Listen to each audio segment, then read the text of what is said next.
On President Obama's last day in Myanmar, he met with opposition leader and Nobel laureate Aung San Suu Kyi at the home where military rulers once kept her under house arrest. After a friendly hug, a warning that the transition to full democracy has still not happened. Much hard work remains to be done and that many difficult choices still lie ahead. The process for reform is by no means complete or irreversible. Aung San Suu Kyi, who inspired Myanmar's emergence from military rule, is among those still facing exclusion. A constitutional rule bans her from running for president next year because her children have British citizenship, a measure President Obama criticized. The president also focused on the plight of the Rohingya people, Myanmar's Muslim minority who live in apartheid-like conditions.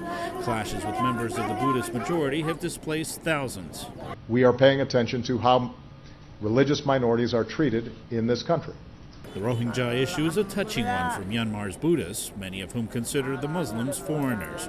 Aung San Suu Kyi has been criticized for not taking a stand on Myanmar's policy of denying them citizenship. On Friday, she was asked about resolving the Rohingya situation.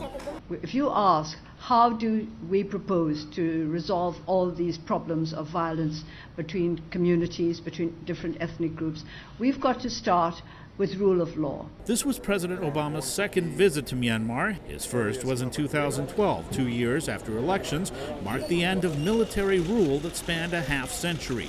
4 years later, it's still a long journey ahead to the type of democracy that Mr. Obama envisions in Myanmar. Ramirez, VOA News, Yangon.